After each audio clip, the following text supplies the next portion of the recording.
Ele foi vendido como escravo por seus próprios irmãos, jogado em uma cova e esquecido na prisão. Mas o que os inimigos planejaram para sua destruição, Deus transformou em um milagre. Esta é a história de José do Egito. Não apenas um relato bíblico, mas um manual de sobrevivência para quem já foi traído, abandonado ou sentiu que o chão sumiu sob os pés. Se você está passando por uma prova que parece não ter fim, preste atenção. Essa mensagem é para você. José não era um personagem qualquer. Ele era o filho amado de Jacó, o preferido, aquele que carregava uma promessa divina desde o ventre de sua mãe, Raquel. Mas ser o escolhido também significa ser o alvo.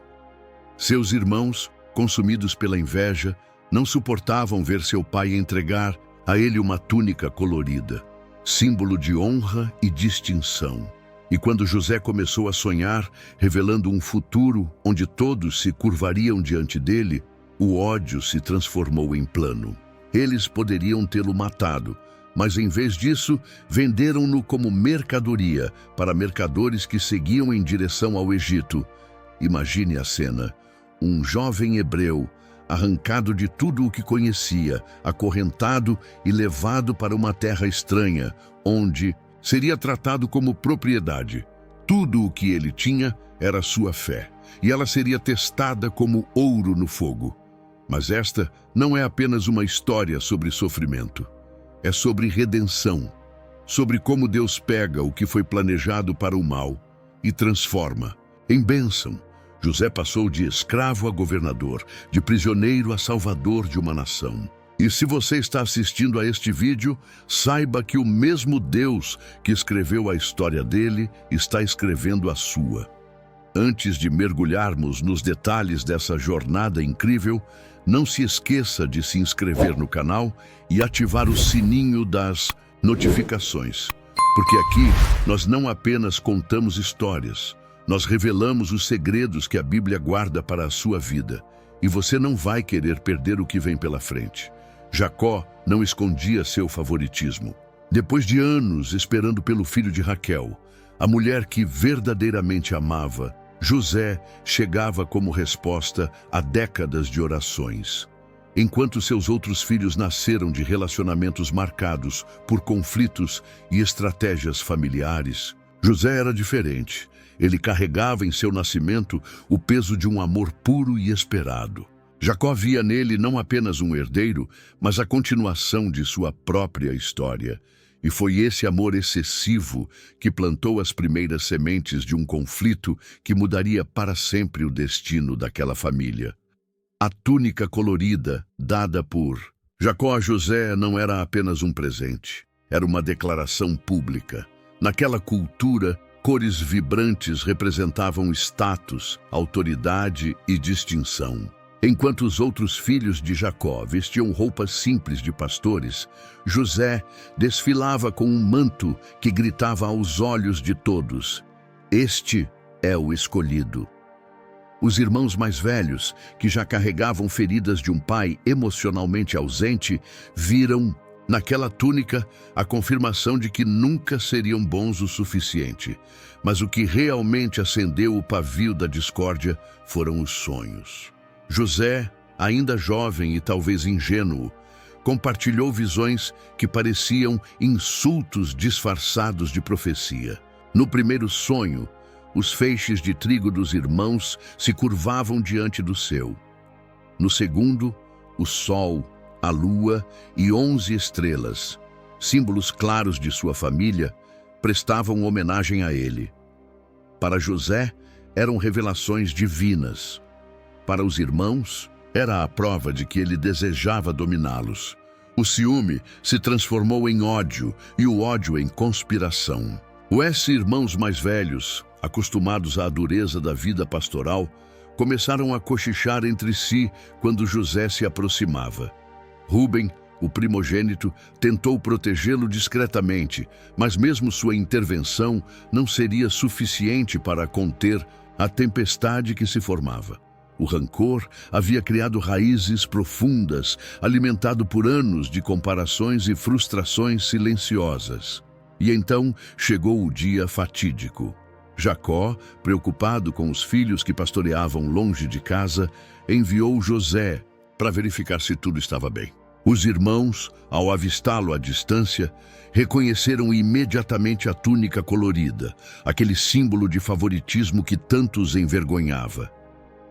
Foi nesse momento que a raiva reprimida encontrou sua oportunidade. Eis lá vem o sonhador. A frase ecoou como um veredito. O que aconteceu em seguida não foi um ato impulsivo, mas um plano cuidadosamente arquitetado. Eles debateram entre matá-lo e jogá-lo em uma cova, optando finalmente por uma solução que mesclava crueldade e ganância. Vender José como escravo para mercadores que passavam rumo ao Egito. Antes disso, rasgaram a túnica colorida, mancharam-na com sangue de animal e a apresentaram a Jacó como prova de que uma fera havia devorado seu filho amado. O pranto de Jacó ecoou no deserto, mas nenhum dos irmãos teve coragem de contar a verdade. Enquanto isso, José, agora acorrentado em uma caravana de estranhos, via a paisagem de Canaã desaparecer atrás de si.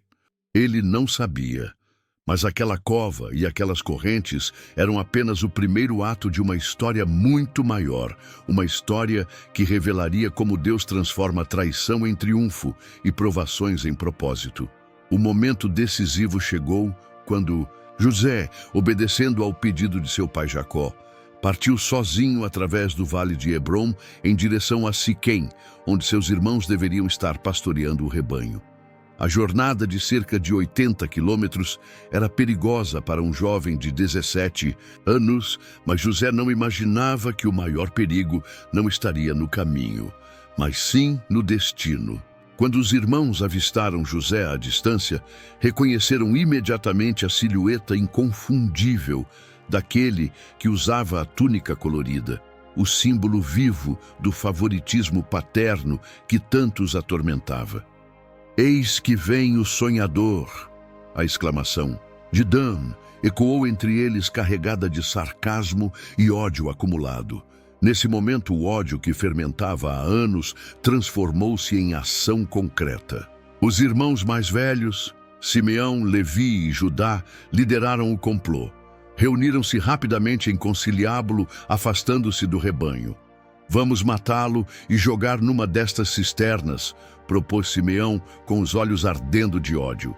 Diremos que uma fera o devorou, e então veremos o que será dos seus sonhos, completou Levi, sempre o mais violento entre eles. Rúben, o primogênito, tentou intervir com astúcia. Não derramemos sangue, joguem-no nesta cisterna aqui no deserto, mas não toquem nele. Seu plano secreto era retornar mais tarde e resgatar o irmão. Enquanto discutiam, José chegou, saudando-os com a inocência de quem não percebia o perigo. Antes que pudesse reagir, foi agarrado por vários irmãos ao mesmo tempo. A túnica colorida, objeto de tanta discórdia, foi arrancada com violência. A cena que se seguiu foi de brutalidade calculada. José, nu e aterrorizado, foi arrastado até uma cisterna seca. Seus gritos por misericórdia ecoavam nas paredes de pedra enquanto era jogado no poço escuro, com cerca de 6 metros de profundidade. Os irmãos, então, se assentaram para comer, indiferentes aos apelos que vinham das profundezas. Foi durante essa refeição macabra que Judá propôs uma alternativa mais lucrativa. Que proveito haverá se matarmos nosso irmão? Vamos vendê-lo aos ismaelitas. A sugestão foi aceita com entusiasmo. Satisfazia tanto a ganância quanto o desejo de vingança. Quando uma caravana de mercadores midianitas apareceu no horizonte, carregando especiarias, bálsamo e mirra para o Egito, o destino de José foi selado. Por 20 peças de prata, o preço padrão de um escravo na época, José foi negociado. Seus próprios irmãos o puxaram para fora da cisterna apenas para entregá-lo a estranhos. As últimas imagens que José teve de sua família foram de seus irmãos, contando as moedas enquanto ele era algemado e jogado em um dos camelos da caravana. Enquanto a caravana desaparecia no horizonte rumo ao Egito, os irmãos encenaram cuidadosamente o luto. Rasgaram a túnica de José, mataram um bode e mergulharam as vestes no sangue. Ao apresentarem a Jacó a túnica ensanguentada, seu grito de dor foi ouvido em todo o acampamento. O velho patriarca rasgou suas próprias vestes, vestiu-se de pano de saco e recusou-se a ser consolado. Chorando, descerei ao sepulcro para meu filho. Enquanto isso, José iniciava sua jornada forçada para o Egito, onde seria revendido no mercado de escravos. A cada passo do camelo que o afastava de Canaã, uma pergunta martelava em sua mente. Por que meus próprios irmãos fizeram isso comigo? Ele não podia saber que esta traição era o primeiro passo de um plano divino muito maior. Um plano que salvaria não apenas sua família, mas nações inteiras. A chegada de José ao Egito marcou o início de uma nova e dolorosa fase em sua vida. O mercado de escravos de Mênfis era um lugar de gritos, suor e corpos acorrentados. Os compradores examinavam os cativos como gado, apertando músculos, verificando dentes e avaliando resistência. José, ainda marcado pelas feridas físicas e emocionais da traição, foi comprado por Potifar, capitão da guarda real e oficial de alta patente no governo faraônico. A transição de filho predileto à propriedade foi brutal. Seus novos donos lhe deram um nome egípcio, Zafenat-Paneia, tentando apagar sua identidade hebreia. Os primeiros meses foram de total desorientação. A língua desconhecida, os costumes estranhos, a saudade de casa e a humilhação constante. José era acordado antes do amanhecer para realizar as tarefas mais baixas: limpar estábulos, carregar água, servir à mesa. Cada noite ele se deitava exausto em um cubículo escuro, ouvindo os sons estranhos da cidade egípcia. Mas algo extraordinário começou a acontecer. Mesmo naquela situação degradante, José demonstrava uma inteligência e capacidade incomuns. Ele observava tudo atentamente, aprendendo rapidamente a língua egípcia e os costumes locais. Seu trabalho, embora forçado, era realizado com excelência. Notando essas qualidades, Potifar começou a dar-lhe pequenas responsabilidades administrativas. Primeiro, supervisionando outros escravos. Depois, cuidando dos registros domésticos. Em menos de 2 anos, José havia se tornado o administrador-chefe da casa de Potifar. Ele controlava todas as finanças, provisões e servos da extensa propriedade. A Bíblia registra que o Senhor abençoou a casa do egípcio por amor de José. As colheitas eram abundantes, os negócios prosperavam, tudo o que José tocava parecia dar certo. Potifar, reconhecendo esse dom especial, delegou-lhe total autoridade, mantendo para si apenas a posição formal de proprietário. Esta ascensão, porém, despertou ciúmes entre os outros servos. Eles murmuravam sobre um escravo hebreu ter tanto poder, questionavam suas decisões e procuravam falhas em seu trabalho. Mas o maior perigo viria de onde José menos esperava: a própria esposa de Potifar. A senhora da casa, uma mulher acostumada a ter todos os seus desejos satisfeitos, começou a notar o jovem administrador hebreu.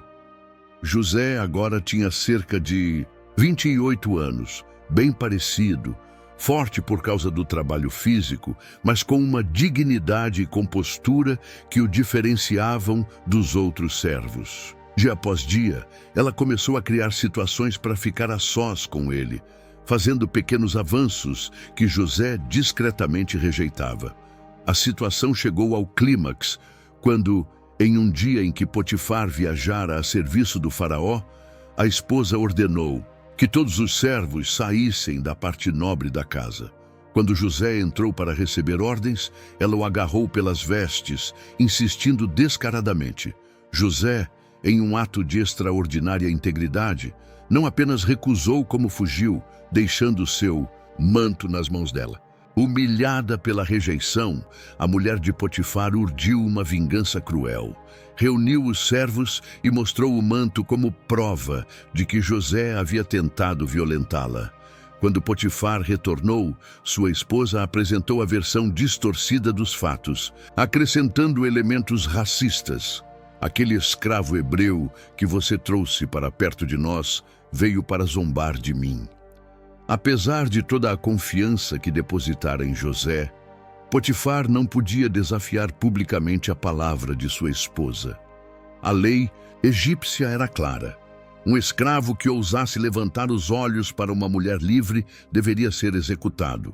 Mas em um ato que demonstrava suas dúvidas sobre a história, Potifar optou por mandar José para a prisão real em vez de ordenar sua morte. Assim, sem julgamento ou direito à defesa, José foi novamente degradado, de administrador respeitado a prisioneiro comum. Enquanto os guardas o levavam, ele deve ter se perguntado: por que depois de ser tão fiel, isso está acontecendo comigo? Mais uma vez, suas vestes foram arrancadas.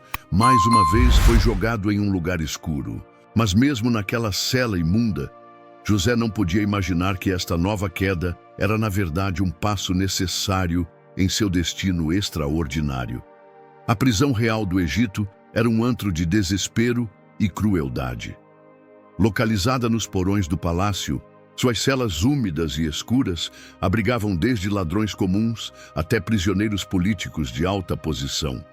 O ar era pesado com o cheiro de excrementos, suor e doença. José foi jogado nesse inferno terrestre sem cerimônia.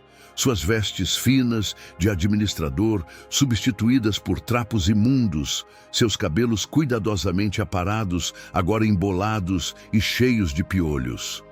Os primeiros dias foram de puro tormento. Os carcereiros, endurecidos por anos de serviço naquele lugar, viam os novos prisioneiros como objetos para seu divertimento cruel. José foi submetido a trabalhos forçados durante o dia, carregando pedras para construções reais ou limpando os esgotos da prisão. À noite, era acorrentado a uma parede de pedra em uma cela superlotada, onde os prisioneiros brigavam por espaço para dormir no chão de terra batida. Mas assim como na casa de Potifar, algo extraordinário começou a acontecer. Mesmo naquele ambiente degradante, José mantinha uma postura diferente. Ele não se juntava às conspirações dos outros prisioneiros, não participava das brigas e realizava suas tarefas com uma eficiência incomum. O carcereiro-chefe, um homem chamado Knemhotep, começou a notar esse comportamento singular. Num gesto que mudaria seu destino na prisão, Knemhotep designou José para ajudar no atendimento aos prisioneiros de alta posição, nobres caídos em desgraça e funcionários do faraó que aguardavam julgamento. Entre esses estavam dois, homens que mudariam tudo: o copeiro-chefe e o padeiro-chefe do faraó, presos por ofensas desconhecidas. José percebeu imediatamente a importância desses homens. Ele os tratou com respeito, garantindo que recebessem comida melhor e celas menos insalubres.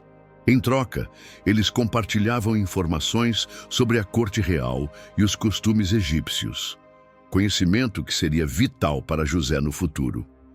Uma manhã, José notou que ambos os homens estavam particularmente perturbados. "Por que hoje vocês estão com o semblante triste?" perguntou. O copeiro respondeu: "Tivemos sonhos e não há ninguém que os interprete." José, lembrando-se de seus próprios sonhos proféticos em Canaã, respondeu com uma declaração ousada: "Não pertencem a Deus as interpretações? Contem-me, peço-vos." O copeiro descreveu seu sonho: uma videira com 3 ramos que brotavam e davam uvas que ele espremia na taça do faraó. José interpretou: os 3 ramos são 3 dias. Dentro de 3 dias, o faraó te restaurará ao teu posto, e tu lhe darás o copo na sua mão como antes. O padeiro, encorajado por essa interpretação positiva, compartilhou seu sonho: 3 cestos brancos sobre sua cabeça, com pássaros comendo dos cestos. A interpretação de José foi sombria.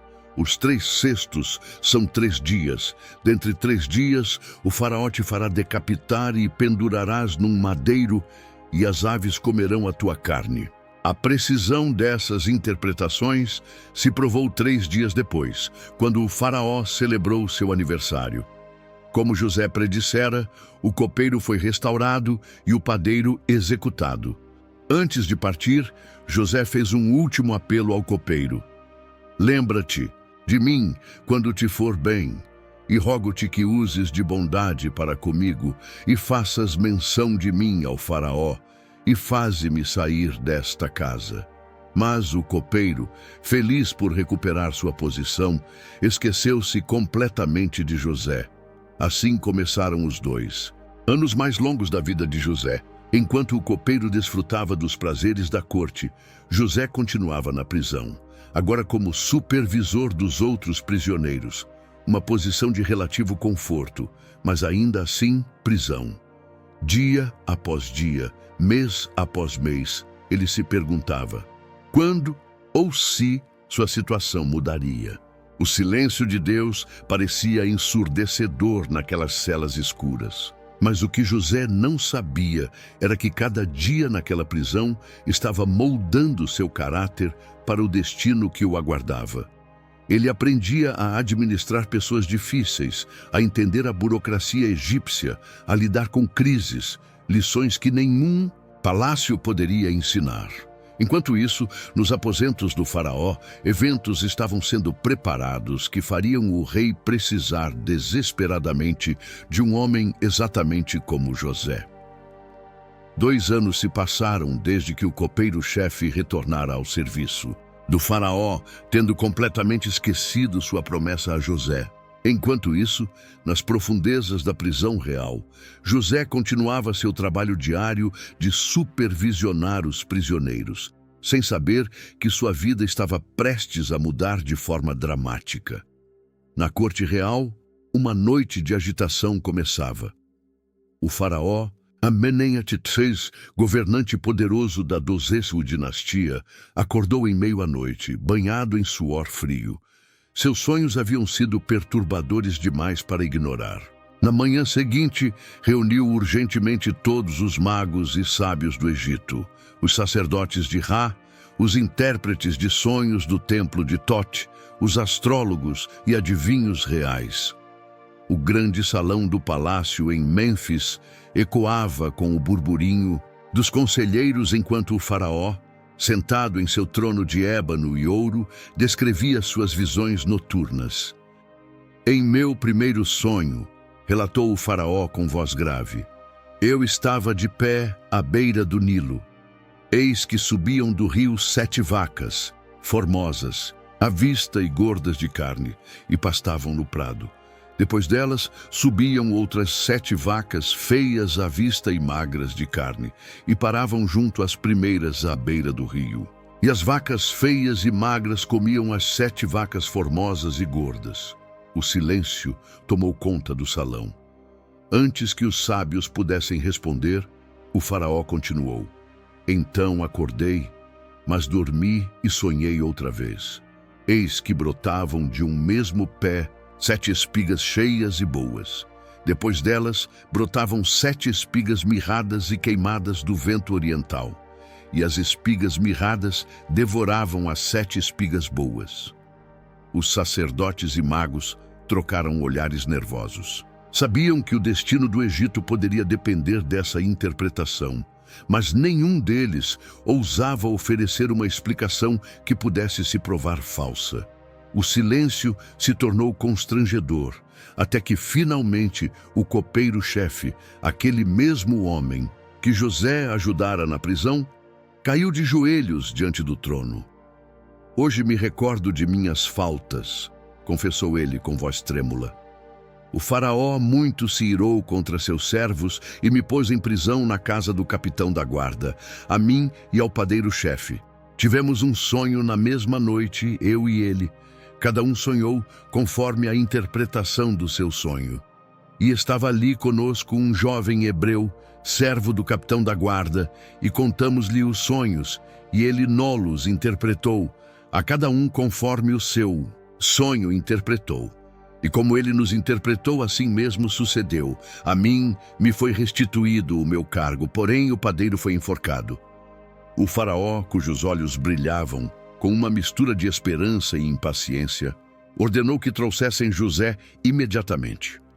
Guardas reais correram para a prisão, onde José foi rapidamente barbeado, vestido com roupas limpas e levado às pressas para a presença do governante mais poderoso do mundo conhecido. Quando José entrou no salão do trono, o contraste com sua cela escura foi quase cegador. As paredes cobertas de ouro, os incensos caros, a multidão de nobres vestidos com linho fino, tudo isso deve ter sido esmagador para um homem que passara anos na escuridão. Mas José manteve uma compostura impressionante ao se curvar diante do faraó. Ouvi dizer que você interpreta sonhos, declarou o faraó, estudando atentamente o hebreu magro, mas ainda impressionante em sua postura. José, em um ato de humildade e sabedoria, respondeu: Isso não está em mim. Deus dará resposta de paz ao faraó. O faraó então repetiu seus sonhos, e José ouviu com atenção total. Quando o governante terminou, José não hesitou. O sonho do faraó é um só. O que Deus há de fazer mostrou-o ao faraó. Eis que vem 7 anos de grande fartura em toda a terra do Egito. Depois deles, levantar-se-ão 7 anos de fome, e toda aquela fartura será esquecida na terra do Egito, e a fome consumirá a terra. Mas José não parou na interpretação. Movido por uma sabedoria divina, ele continuou com um plano concreto. Agora, pois, procure o faraó um homem entendido e sábio, e o ponha sobre a terra do Egito. Faça isso o faraó e ponha governadores sobre a terra, que tomem a 5ª parte dos frutos da terra do Egito nos 7 anos de fartura. E ajuntem toda a comida desses bons anos que vêm, e amontoem o trigo debaixo da mão do faraó para mantimento nas cidades, e o guardem.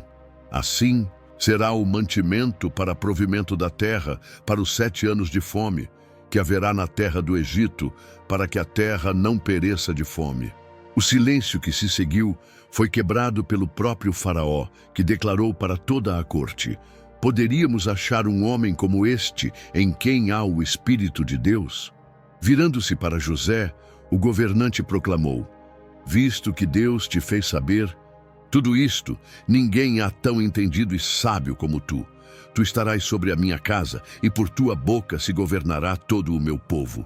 Somente no trono eu serei maior que tu. Num instante, José foi transformado de prisioneiro desconhecido no 2º homem mais poderoso do Egito. O faraó lhe deu seu próprio anel-selo, vestiu-o com linho fino e colocou uma corrente de ouro em seu pescoço. Proclamou o novo nome de José, Zafenat-Paneia, que significa o Deus vive, ele fala, ou Salvador do mundo, e lhe deu por esposa Asenate, filha de Potifera, sacerdote de On, ligando-o, assim, à nobreza egípcia.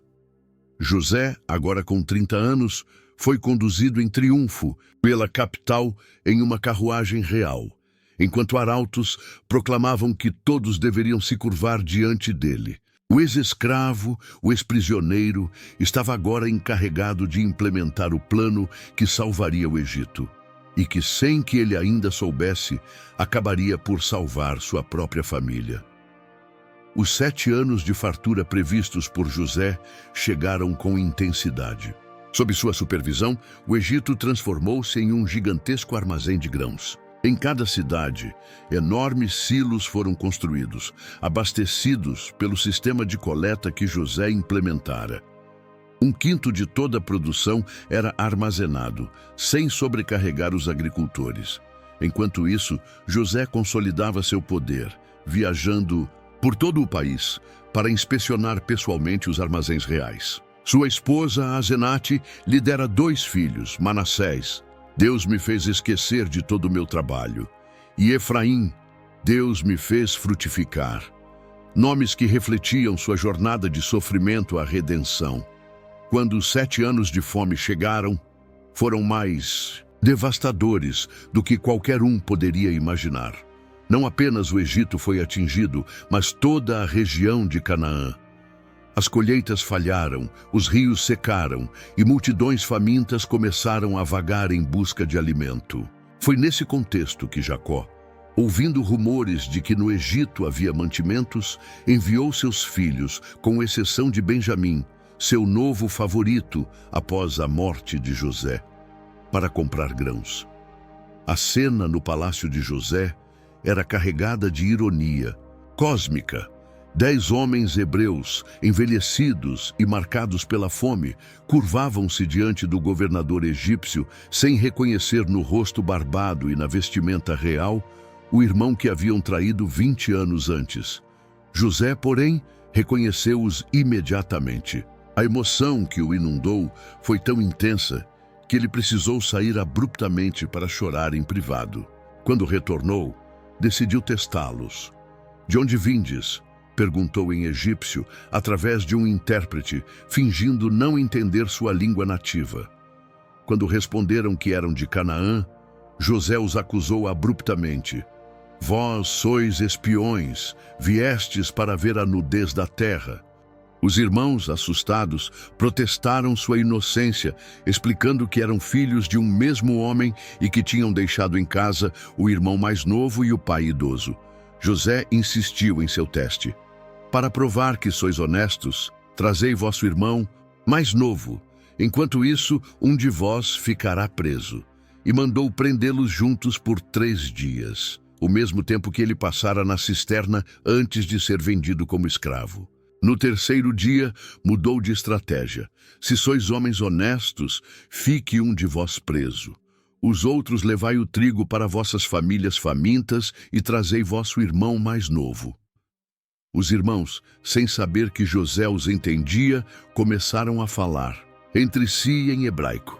"Na verdade, somos culpados acerca de nosso irmão, pois vimos a angústia da sua alma quando nos rogava e não o ouvimos. Por isso nos vem esta angústia." Rúben acrescentou: "Não vos falei eu, não pequeis contra o menino, e não me ouvistes. Portanto, eis que também o seu sangue é requerido." José, ouvindo isso, virou-se novamente para chorar.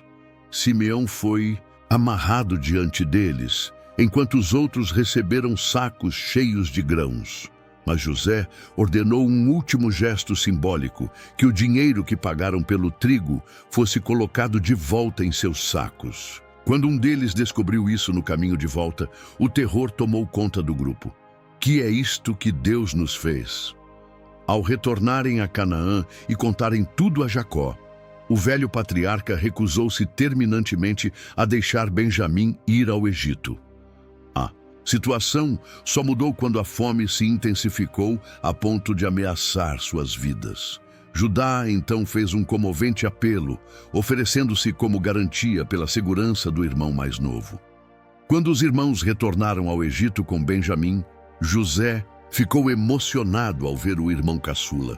Ordenou que preparassem um banquete em sua casa, mas continuou seu disfarce. Durante a refeição, os irmãos ficaram perplexos ao serem colocados em ordem exata de idade. Como poderia um estranho egípcio saber tais detalhes? José deu a Benjamim 5 porções a mais que os outros, observando suas reações. O teste final veio quando José ordenou que seus servos enchessem novamente os sacos de grãos, colocassem o dinheiro de cada um no topo e, crucialmente, escondessem sua taça de prata no saco de Benjamim. Assim que o grupo partiu, José enviou seus guardas para acusá-los de roubo. Quando a taça foi encontrada com Benjamim, os irmãos rasgaram suas vestes em desespero. Voltaram a José com Judá, fazendo um comovente apelo para ficar no lugar do irmão mais novo, pois seu pai não sobreviveria à perda de outro filho amado. Foi nesse momento que José não pôde mais conter-se.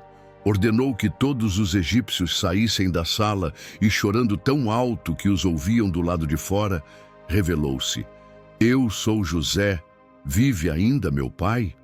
Seus irmãos ficaram paralisados de terror, incapazes de responder. José os chamou para perto e disse: Chegai-vos a mim. Eu sou José, vosso irmão, a quem vendestes para o Egito. Agora, pois, não vos entristeçais, nem vos pese aos vossos olhos por me haverdes vendido para cá. Porque para a conservação da vida, Deus me enviou adiante de vós. Não fostes vós que me enviastes para cá, senão Deus. O perdão de José foi total e incondicional. Ele abraçou Benjamim e chorou sobre seu pescoço. Depois fez o mesmo com cada um dos irmãos. O faraó, ao saber da reconciliação, ofereceu a toda a família de Jacó as melhores terras do Egito, a região fértil de Gósen. José proveu carruagens e provisões para trazer seu pai e toda a família, encerrando 20 anos de separação. Quando Jacó chegou ao Egito, José correu ao seu encontro, lançou-se em seu pescoço e chorou longamente. O velho patriarca, agora com 130 anos, declarou: Agora morrerei contente, pois já vi o teu rosto e que ainda vives. A família que uma vez se dividiu por ciúmes e traição, agora estava reunida, preservada da fome pelo próprio irmão que haviam rejeitado. José, o sonhador, vira seus sonhos se cumprirem de forma que nenhum deles poderia ter imaginado naquela manhã fatídica em Dotã. Os últimos anos da vida de José constituíram um epílogo marcado por paradoxos profundos. Vivendo no esplendor do Egito como o segundo homem mais poderoso do reino, vestindo linho fino e adornado com o colar de ouro que simbolizava sua autoridade, ele nunca deixou de se considerar um estrangeiro em terra alheia. Quando seu pai Jacó finalmente faleceu com 147 anos, após 17 anos residindo no Egito, José liderou um impressionante cortejo fúnebre que cruzou o deserto até a caverna de Macpela, em Canaã, o mesmo local onde seus antepassados, Abraão, e Sara, Isaque e Rebeca, estavam enterrados. Este ato simbólico revelava sua compreensão de que, apesar de todo o seu poder no Egito, sua verdadeira herança estava naquela terra distante que um dia pertenceria a seus descendentes. Nos anos que se seguiram à morte de Jacó, os irmãos de José viveram com o temor de que ele finalmente se vingasse deles. A cena em que se prostraram diante dele, suplicando perdão mais uma vez, foi um dos momentos mais emocionantes de sua história. A resposta de José ecoou através dos séculos como um testemunho de maturidade espiritual extraordinária. Não temais. Acaso estou eu no lugar de Deus? Vós bem intentastes mal contra mim, porém Deus o tornou em bem, para fazer, como vedes agora, que se conserve muita gente em vida. Estas palavras encapsulavam a essência de sua jornada, a capacidade de ver a mão divina mesmo através das maiores injustiças humanas.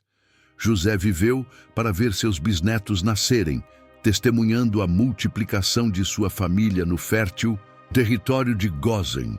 Aos 110 anos, sentindo a morte se aproximar, reuniu seus irmãos e seus sobrinhos para um discurso final que seria lembrado por gerações. Com voz firme, mas já enfraquecida pela idade, ele profetizou: Eu morro, mas Deus certamente vos visitará e vos fará subir desta terra, a terra que jurou a Abraão, a Isaque e a Jacó. Esta promessa não era mera expressão de esperança, era a convicção de um homem que passara a vida discernindo os padrões divinos na história. O momento mais significativo de suas últimas instruções ocorreu quando, exigindo um juramento solene de seus familiares, declarou: Deus certamente vos visitará e fareis transportar os meus ossos daqui. Esta requisição peculiar revelava sua fé inabalável no cumprimento futuro das promessas divinas, mesmo quando tudo ao seu redor parecia contradizer essa esperança. O Egito era agora seu lar, mas Canaã permanecia seu destino. Quando José finalmente faleceu, seu corpo foi embalsamado segundo os costumes egípcios, um processo que levou 40 dias, seguido por 70 dias de luto oficial. O próprio faraó teria prestado homenagem ao hebreu que salvara sua nação. Mas diferentemente dos nobres egípcios, que eram enterrados em elaboradas tumbas no Vale dos Reis, o corpo de José foi colocado em um sarcófago simples, mantido no Egito como um memorial silencioso da promessa que um dia seria cumprida. Os séculos que se seguiram testemunhariam o impressionante cumprimento das palavras de José. Quando Moisés, 400 anos depois, liderou o êxodo dos israelitas do Egito, ele levou consigo os ossos de José, uma cena poderosa descrita no livro de Êxodo. Finalmente, quando os israelitas entraram em Canaã, sob o comando de Josué, os restos mortais de José foram sepultados em Siquém, no pedaço de terra que Jacó havia comprado séculos antes e que agora pertencia aos descendentes de José. O legado de José transcendeu em muito sua vida terrena. Seus 2 filhos, Efraim e Manassés, tornaram-se tribos completas em Israel, recebendo heranças territoriais como se fossem filhos diretos de Jacó. Seu nome seria lembrado por gerações como o modelo do justo que sofre, do governante sábio, do homem que manteve sua integridade contra todas as probabilidades. Mas talvez sua maior contribuição tenha sido a demonstração prática de que os propósitos divinos não podem ser frustrados pela maldade humana, que aquilo que os homens planejam para o mal, Deus pode transformar em bênção para multidões. Se você foi impactado por esta extraordinária história de fé, redenção e propósito divino, não deixe de se inscrever em nosso canal para acompanhar mais conteúdos que revelam as profundas lições das Escrituras para nossos dias. Ative as notificações para não perder nossos próximos estudos bíblicos que transformam vidas. A narrativa de José do Egito transcende seu contexto histórico para se tornar um arquétipo universal da condição humana, oferecendo insights profundos sobre a natureza da adversidade, o caráter divino e a resiliência do espírito humano. Ao examinarmos minuciosamente cada fase de sua jornada, descobrimos camadas de significado que continuam a ressoar através dos milênios. A primeira e mais evidente lição emerge da relação entre sofrimento e propósito. José experimentou pelo menos 3 grandes quedas em sua vida, da condição de filho amado para escravo, de administrador respeitado para prisioneiro, e mesmo como governador, carregava a dor emocional da rejeição familiar. Contudo, cada revés provou-se essencial para seu desenvolvimento. A escravidão ensinou-lhe a administração egípcia, a prisão conectou-o ao copeiro do faraó. Sua dor familiar refinou seu caráter para o perdão radical. Isso revela um princípio espiritual profundo. Deus frequentemente prepara pessoas para destinos elevados através de caminhos de humilhação e aprendizado prático. A integridade de José sob pressão merece análise detalhada. Na casa de Potifar, ele enfrentou não apenas a tentação sexual, mas o dilema entre comprometer seus valores ou arriscar tudo. Seu famoso "como, pois, cometeria eu este grande mal e pecaria contra Deus?" revela uma cosmovisão onde a moralidade não é situacional, mas fundamentada no temor divino. Na prisão, mesmo quando esquecido pelo copeiro, manteve sua competência profissional, mostrando que o caráter autêntico opera independentemente de reconhecimento ou recompensa. O tratamento de José com seus irmãos oferece um estudo magistral em psicologia do perdão. Seu processo não foi imediato, mas estratégico. Ele testou seu arrependimento antes de revelar sua identidade. Quando finalmente se deu a conhecer, sua declaração: "Não fostes vós que me enviastes para cá, senão Deus", representa o ápice do desenvolvimento espiritual. A capacidade de ver a soberania divina operando mesmo através das ações más dos homens. Isso difere radicalmente do perdão superficial. É a compreensão profunda de que Deus pode tecer até mesmo nossas feridas em seu plano redentor. Sua administração durante os anos de crise estabeleceu paradigmas de governança que anteciparam princípios econômicos modernos. A coleta de 20% da produção nos anos abundantes demonstra equilíbrio entre preparação para o futuro e não sobrecarregar o presente. Sua criação de um sistema de armazenamento descentralizado em todas as cidades mostra compreensão de logística. A venda gradual dos grãos durante a fome, primeiro por dinheiro, depois por gado, terras e finalmente por servidão temporária, revela uma abordagem pragmática que evitou o caos social enquanto preservava a dignidade humana. O testamento final de José sobre seus ossos merece reflexão profunda. Ao exigir que seus restos mortais fossem levados para Canaã, ele estava fazendo uma declaração teológica poderosa. O Egito, apesar de toda sua prosperidade, nunca foi seu lar definitivo. Essa perspectiva de peregrino, vivendo plenamente no presente enquanto mantém os olhos numa promessa futura, tornou-se um modelo para a fé judaico-cristã. O fato de Moisés ter cumprido esse pedido séculos depois, Êxodo 13:19, mostra como atos aparentemente pequenos de fé podem ecoar através das gerações.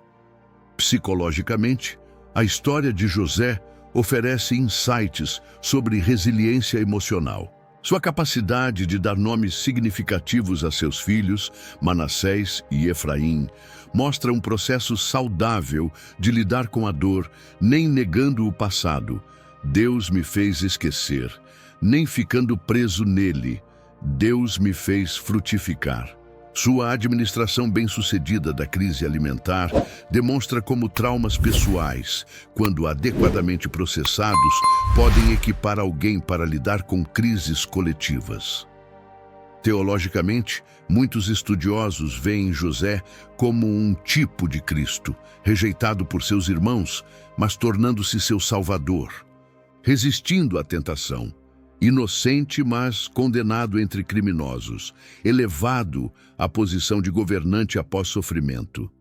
Esses paralelos não são acidentais, mas revelam padrões divinos de redenção que culminam na narrativa cristã. Na tradição judaica, José, Yosef Hatzadik, José o Justo, é celebrado especialmente por sua resistência à tentação com a esposa de Potifar, tornando-se modelo de pureza moral. No Islã, o profeta Yusuf é reverenciado por sua beleza, sabedoria e capacidade de interpretar sonhos, com toda a Sura 12 do Alcorão dedicada à sua história. A história de José desafia noções simplistas de justiça imediata. Durante anos, não houve evidências externas de que Deus estava com ele, apenas sua convicção interior. Isso confronta nossa tendência de associar bênção divina apenas com sucesso visível, lembrando-nos que os caminhos de Deus frequentemente operam em mistério antes de se revelarem em glória. Se esta análise aprofundada da vida de José ressoou com você, considere se inscrever em nosso canal para explorarmos juntos outras narrativas bíblicas com essa mesma profundidade. Sua inscrição nos ajuda a continuar produzindo conteúdo de qualidade que une estudo sério com aplicação prática para nossos dias.